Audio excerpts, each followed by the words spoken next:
to au fil des jours. I'm going to try to do a hopefully shorter episode today because I have some acquisitions that I'd like to share, and I'm recording this on my husband's phone, which actually has better quality and more storage than mine. My family is, for 1 hour maybe, everyone's out of the house. This pretty well never happens here. I don't remember the last time I've had the whole house empty and quiet where I could sit down.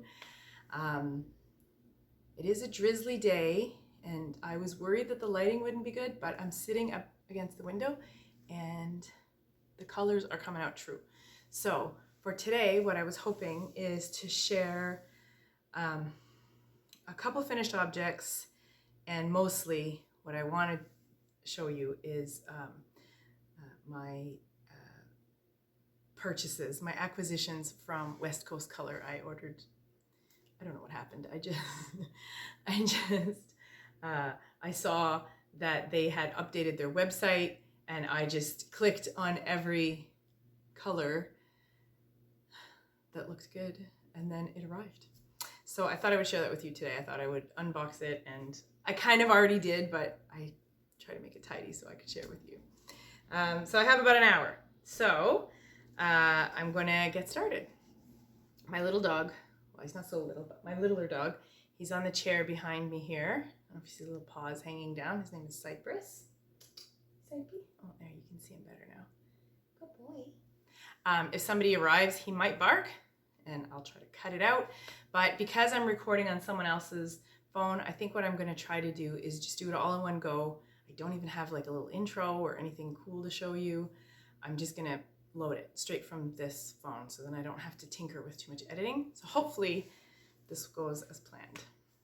Okay, so to begin, what do I want to show you first? I have steam. I don't know if you can see the steam. I do have a cup of tea. I have a yuzu tea in my good old trusty Yeti mug. I don't know if anyone else has found this, but it's actually getting really hard to find yuzu. A friend of mine mentioned that it's gotten really trendy or something, or maybe there's a shortage. I don't know. So I have some left from the last jar I bought, and now if you know of any good sources for it, can you let me know? We buy the big yuzu marmalade jars, and then we just make tea with it.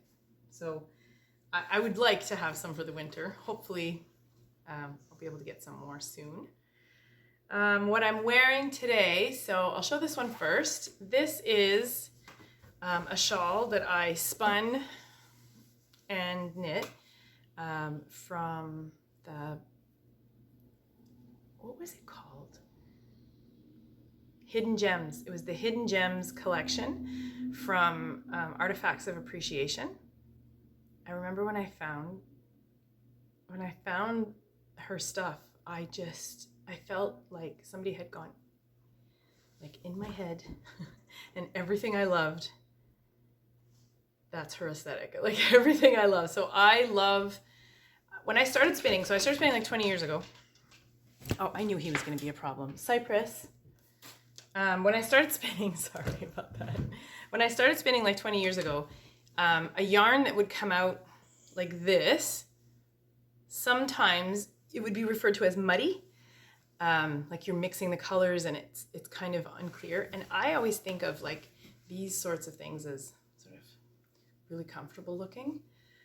So in this blend here, there's actually a really brighter blue, a softer sort of sea green, and then some really dark brown and a lighter brown. And how she did it, I don't know if she'll ever do them again. It was really a really beautiful bundle to get. And how you get it is you get it all in these braids, and it's a spin to the shawl. And then she gives you the recipe for, I think this is called the kite shawl. Anyway, so that's what I'm wearing today. This thing lives around my neck a lot of the time. I refer to these sort of shawls as my security blankets. I pretty well September onward want to have one around my neck. So I'm wearing that. I don't know, I think after the Hidden Gems sets were done, then she did the sock ones. A lot of people tried those. I did not. And now I think she's on break. But if you have an opportunity, I will put the link, Artifacts of Appreciation. She has such beautiful, such beautiful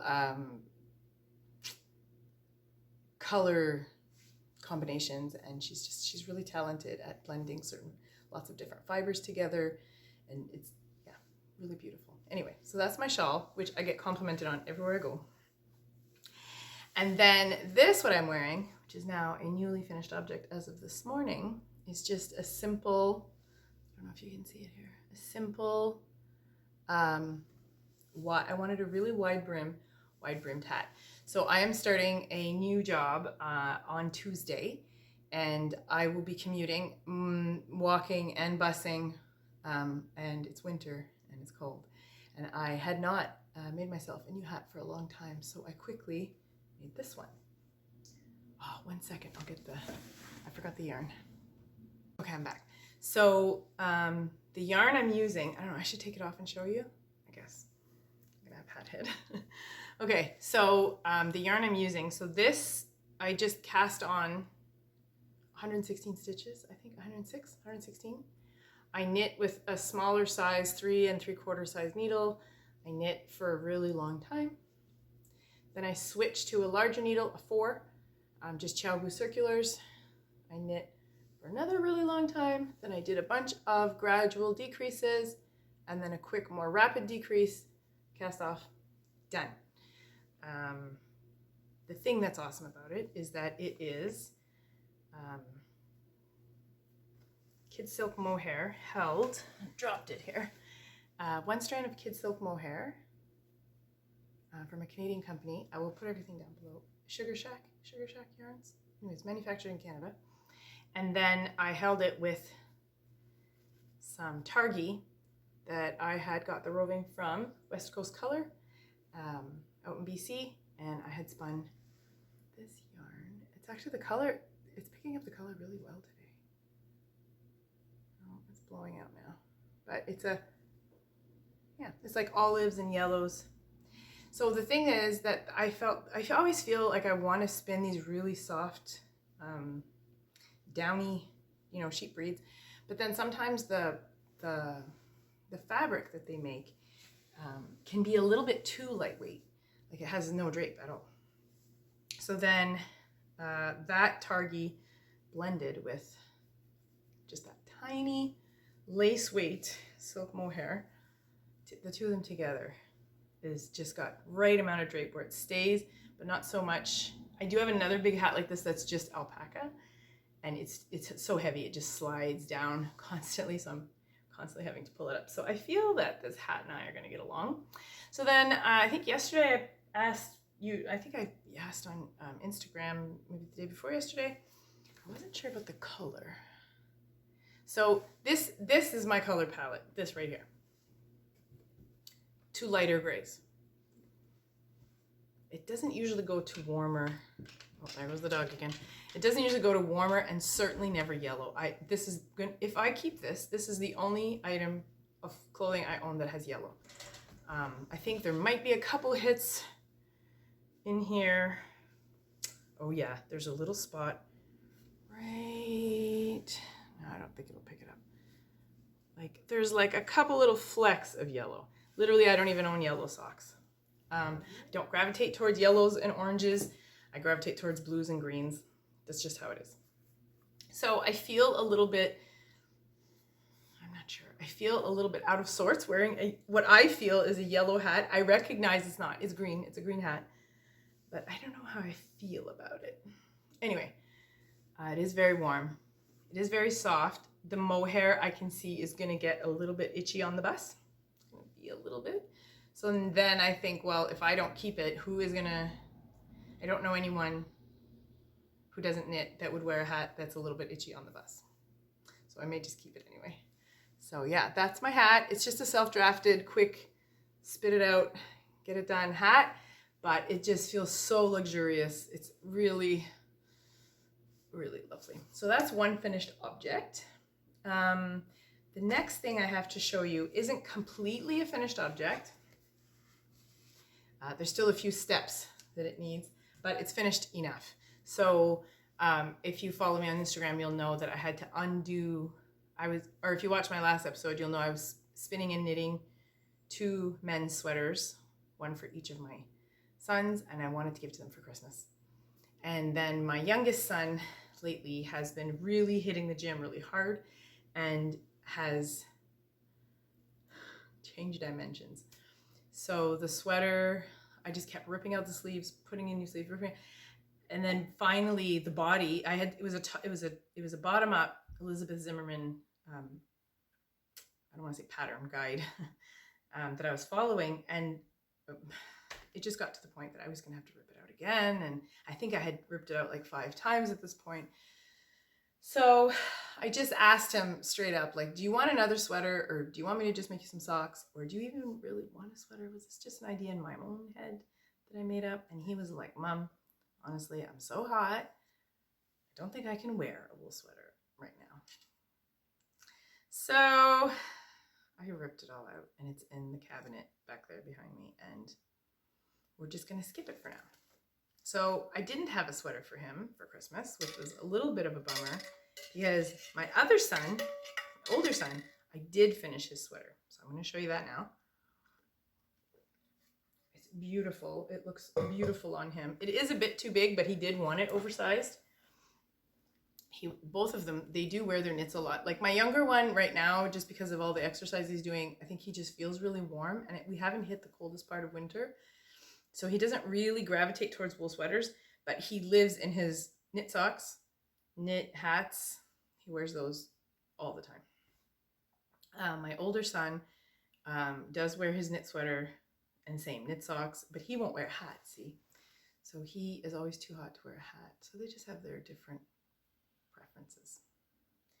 Anyhow, so I finished his sweater in time for Christmas, and I'm pretty pleased with it. It's been blocked, it's been worn. He's been wearing it. It doesn't have buttons yet because he would like the buttons to be natural wood toggles, and he would also like to make them himself. So this is going to take a little coordinating. We both have to be working on it together. So right now it doesn't have any buttons. And then I also wanted to make it extra hobbity, and I embroidered, I'll show you, I embroidered the buttonholes for a little bit of strengthening, but also for just the look of it. I think will go nice with the wood, with some embroidery floss to kind of make it look a little more hobbity. Does that make sense? Is that a word, hobbity? Hobbit-like? Anyhow, so I will put up some pictures when I can get him to model it. The thing is, it looks like a humongous brown blob when I show it on here, but it's the beautiful Field Day jacket by Ozetta. And it's in tweed. I'll show you the yarn in a minute. And then I did the buttons. See that so it looks extra, wind in the willows looking. It reminds me of Badger's sweaters. And my son is really tall, and he's a broad person as well, like he's a larger man. And so in this sweater, he just looks like a big huggable teddy bear. So I will try to get some photos or something put up when this is all finished, or I'll show you next time I make a video. But I don't think I can show it properly here. So the sweater pattern, in the pattern, you can see the line here. This is the change. I'll explain why there's a line. I followed the sweater pattern exactly, except for the dimensions. Does that make sense? So I did not get gauge. It didn't matter. I needed a larger sweater anyway. So I made it, I followed the instructions, but not the dimensions. There you go. Does that make sense? Because there was no size big enough for him. Even though I think it's a pretty inclusive pattern, I'm not really sure. I think it's an inclusive pattern, but the thing is the instructions and the construction are very easy to follow, and it's quite intuitive. At first, I found it a little bit confusing, but then once I understood where it was all going, I could just go with it and knit it to him. So I just made it fit him. Does that make any sense? I don't know. Anyhow, it's really cool the way it's made, and it's a beautiful pattern. The sweater is absolutely beautiful. It feels great. It has the feel that he likes, and yeah, I want to cast one on for myself. I think it's a great pattern. So I will be making more of these. The yarn used, the reason it has this line here and looks a little nubbly, I'll show you why. I used one strand of, it's backward, but one strand of Brooklynn Tweed's Shelter, and this colorway is Meteorite. Let's see if I can get it to, so you can see all the colored flecks. Again, this is a Targhee and Columbia wool blend, and I found it I just find it didn't have enough drape to fit a tall man like this. Like, I didn't want it to kind of stick to his t-shirt when he got up, and, you know, just not have enough weight to fit properly. So what I did is I spun one strand of romney from Twin Oaks Fiber Farm, and I held them together. I don't know if I have, oh yeah, it looks like this. Like this. So because I just went at the fleece and I just pulled out, I don't have any close by, but I just pulled out whatever bits of the fleece were available, carded it, spun it quick, and then went ahead and knit it straight in. So some of them are more gray, you can see here, and then some of them are more sort of chocolate, some of the locks. So it just, some of the balls of yarn ended up leaving a bit of a line. He says he didn't mind. He says it was great, and he doesn't care, and he likes the way it looks.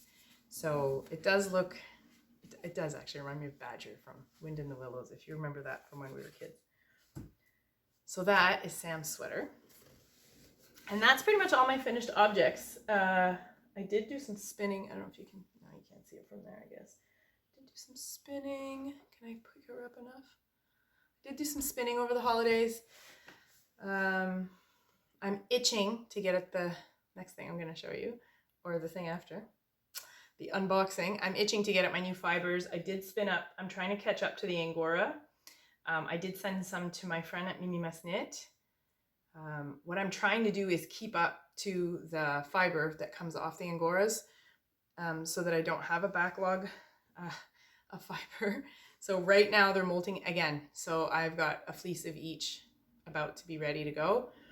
So I don't know if it's possible. I definitely think I need to sell some. So I think that I have some future plans for that, which could be its own episode. Talking really fast again, I think. So I was speaking with Midan at Mimi Must Knit about this last night. In my previous work, I used to do, I own my own business, and I used to do dog training. And I also used to do like in-home boarding and things like that and training. So I often had to make a lot of videos, which I think I explained to you before. I had to make a lot of videos, thousands. I've made thousands of videos where I have to explain what it is I'm doing, then demonstrate with an animal, edit it. And then often the animal, the dog, wasn't always in the mood when the camera's set up and the light is right and everything's quiet. Sometimes it didn't all go together.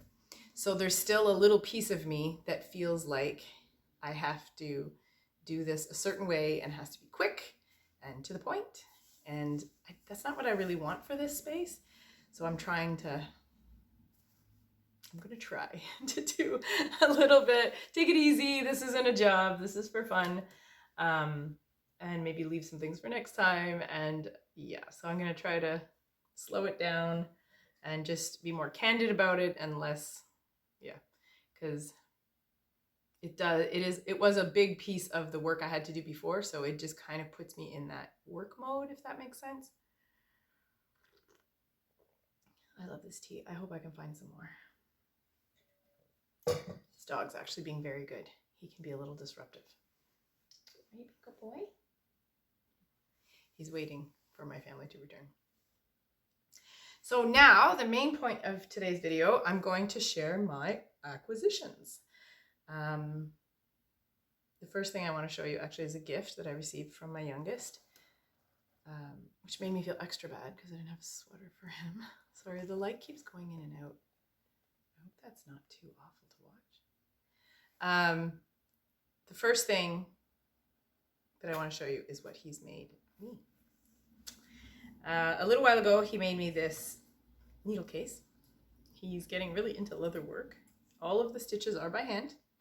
He does hammer, you know, and he has an awl, I think it's called. He perforates the leather and then he hand sews it all. So this is my needle case. I just undid the clasp. You put a clasp on it. It's sewn on. And it fits my DPNs and my circulars. They're not all in here right now.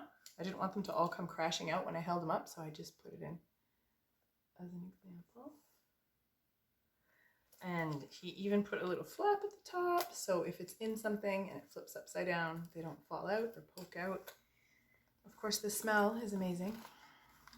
It's a very soft leather. It feels really good. So when he gave me this, I was very excited and I really loved it, and I made a big deal about it, about how soft the leather was and how good it smelled, and he decided that I needed something else out of this leather. So he then saw what I was looking. I think I saw them on, I think I saw bags like this, like, you know, whatever, around on the internet or something. And I have an old leather bag, but this sort of simple construction bag, I was coveting a little bit. And he was like, Mom, I can just make that. So he made me this bag. It's nice and long strap, enough that I can put it around me. This. It holds lots. It's nice and wide. And yeah, I've been taking it everywhere with me. It's super soft leather. He did not line it. I didn't want it lined. I just wanted it raw on both sides. All of the stitches did by hand. He burnished a little heart on the handle. I don't know if it's picking it up. Yeah, this is beautiful. Beautiful gift. So I was really excited to receive it. I did get spoiled. I mean, I got lovely gifts, but this was a little bit more knitting related. So I thought I would show you that. So I think this will be perfect for my commute. I can have it across and I can knit out of it while I'm walking or while I'm taking the bus to go to my new job. So there's that. So now I'm gonna take a little sip of tea.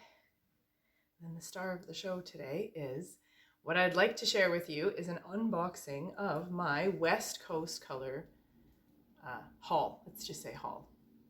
I went a little crazy. I did look at it. I did poke at some of them. The dog got into it at one point and thought it was her advent calendar because they had a little doggy advent calendar. And so she thought it was for her. Yeah. I'm really excited to get started with this. So here we are. Got it here. Do I have my address on it? Probably. I better be careful. So here it is. And in here are, I think, 9 braids from West Coast Color. So I'm just going to show them one by one, and then drop them in this basket, and then that's it for today. So here we go. Open it up. So the first one, oh, I really do need to open it. Okay, here we go. So I'm just going to grab them randomly, and I'll read them out to you, what it says on them, and then I'll get the next one. Okay? I think the colors will be good with this cloudy day. The first one is this little teeny one. I'll put all the links below to everything that I've talked about here. All right, so this one, just a little piece of hay in. is, does she name? No, it just says merino, alpaca, camel, and silk, 50 grams. And I don't think there's a color name or a, yeah. And it's this one. Ugh, I love that little bit that pops out of different colors. One. Next one. Oh, there's another red. Merino, mohair, and silk. This one's 100-gram braid.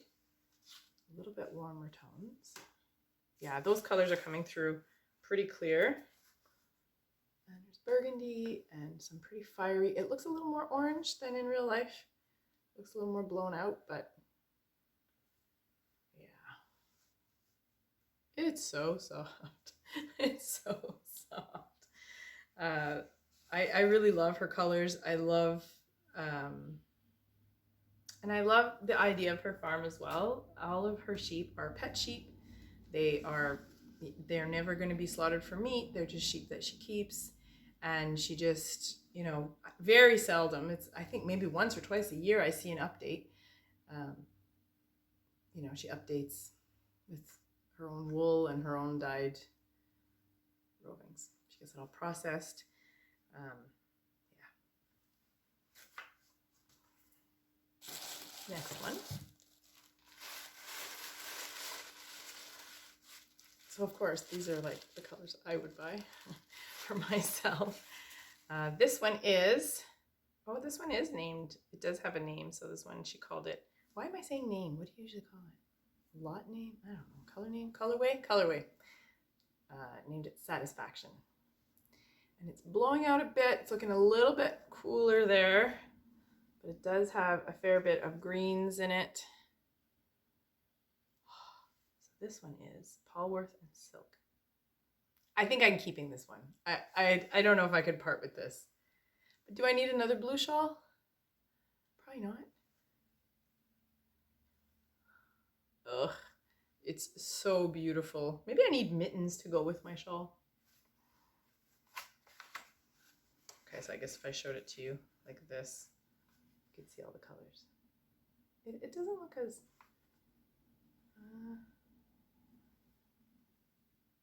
yeah, it looks a little cooler than it really is, but it's more teal than blue. So there's that one. We're only 3 in. Here we go. Another plum. This one had a bit more green in it. Merino, alpaca, camel, and silk, 50-gram braid again. This one had a bit more green, which really appealed to me. I can't wait to see how that spins up. So some of them I got to spin sort of together because they're really similar, but I think each one is like a one of a kind. I don't think she has like a bunch dyed the same. They're just all, they are what they are. And when they're gone, they're gone. So I wanted to make sure that I had, 100 grams that could go together. Okay, I'll do one more. I'll take a tea break. Another red one. Oh yeah, this one, merino, mohair, and silk. No lot name for this one. A lot lighter colors in here, some blue. This is going to be really fun to spin as well. Yeah. So one of the reasons that I wanted to get this is I don't know, I'm not actually sure if you can just dye Angora from the cloud. I don't think so. I don't think you can just take Angora rabbit and stick it in boiling. Like, I don't think that's a good idea. So one of the things that I like to do is just blend the Angora with dyed wool because you need so little Angora to really add Angora to anything. You don't really want to add too much, at a time. So I think adding colored, like already dyed wools and silks and other additions is a nice way to get a dyed finished Angora product. Plus I really like the sort of subtle and more natural tones.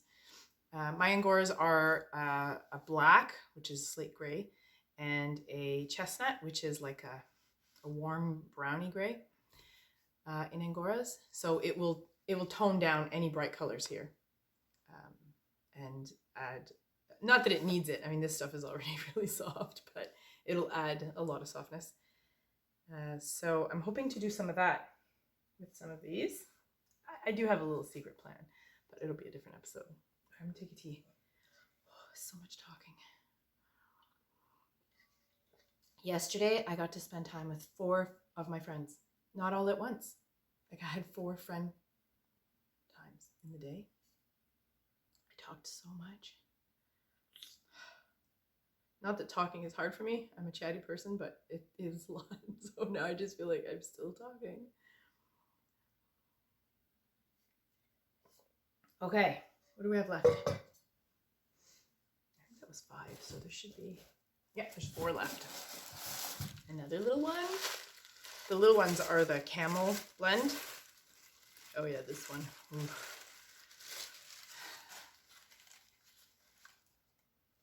How gorgeous is that? And actually I have, I think I have a single that I spun from Saracen, oh, I can never say it, Tabby, I'm sorry. Saracen Silkworks.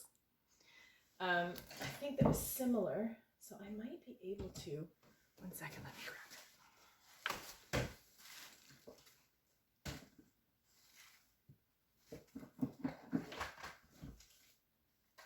Oh yeah, I do. I think it's pretty similar. So I bought this braid from Tabby a couple years ago. It was called Cowboy Skies, and it's camel and silk. And this is merino alpaca camel and silk, but pretty. Those similar beautiful colors. I mean, what color is this? I don't know. I just love the way she does these. You can see this was different colors carded in together. Like the silk pop here is blue. And so my instinct would be to kind of gather that up. I think this would make a really nice boucle. Gather up that little silk noil and try and get a little coil out of it. We'll see what it becomes.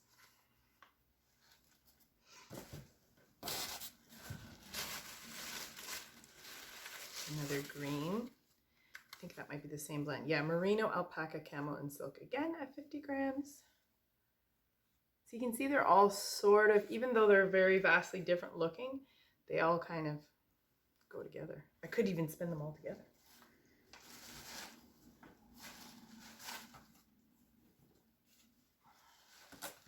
Two more. This one, whoops, it popped out. Oh, this one is also very beautiful. My husband has his eye on this one already. He loves like this rusty gold and these olives. These are his colors.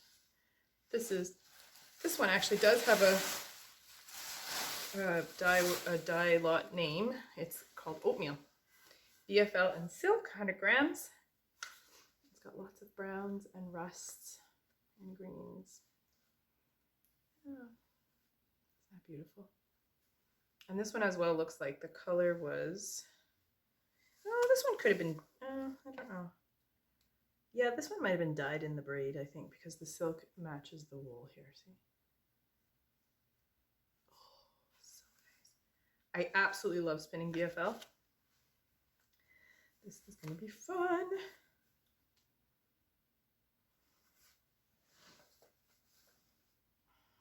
Yeah, so like this was like me buying my own Christmas gift, really. It was just before Christmas, and I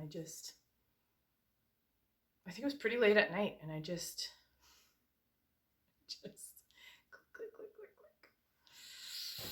Yeah, I do have a lot of naturally colored fleece. I have 2 whole fleeces that I'm slowly working out. I have a few little scraps here and there that I've been turning into just sort of a more coarse yarn for socks or mittens.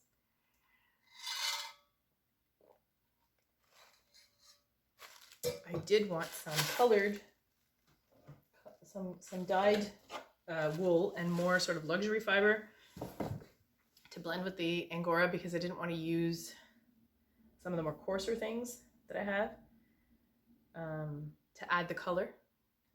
as I was saying. And I also didn't really want to buy sort of more commercially prepared or commercially processed dyed roving, because the color can be a little flat, and then I would have to add all the other elements like silk and whatever to try to give it that depth that I'm looking for. So it's already in here. Yeah, so I have a lot of scrap bats that I've made recently over the past bit, but they're not coarse by any stretch. It's an organic lamb's wool. They're really lovely. And I've been making these little bats up just to finish up some of the scraps I have around. It's not itchy. It's almost next to skin soft, but it's a more springy, crunchy, rustic wool. And so I was hoping to get some of these fancy things. So that's why I went a little crazy. Anyway, so we've hit the end of the box. Last one. This one was a bit out of my comfort zone, and I thought, what the heck, let's just try it. So again, these are all really natural tones, and so it's not, you know, they're all fine. This one, no name on this one, merino, mohair, and silk at 100 grams, 60, 20, 20. And it's a more like, I really don't go for pastels, but it's a more, there is mint, like aquamarine, let's say aquamarine. But then there's these warm pops here that pop out. And some taupe colors. Yeah. I might keep this one for myself too. I think this wants to be mittens. So yeah, so that is my haul, my Christmas wool gift to myself. So I now have this lovely basket full of West Coast color, beautiful, sustainable, local-ish Canadian wool that she's dyed, all one of a kind. I feel pretty pleased. I feel pretty pleased that I got to snag so many. I felt a little bit greedy. Like I did literally grab 9 braids and there weren't that many. She doesn't do that many to begin with, so, but they're here now. I know, I love them. I think I'm a good home. I'll take good care. Oh, there's my dog, sorry. All right, I think my family's coming back. I don't know how long that was, but I think I did it in time. Yeah, there's some people getting here now. So I'm gonna go before they all, yeah, there goes the dog. So I'm gonna go. Thank you for joining me today. And yeah, if you want to give it a little like, if you like what you see, a little subscribe. If you have any questions or comments, please ask below. I will link everything in the description. And yeah, Happy New Year.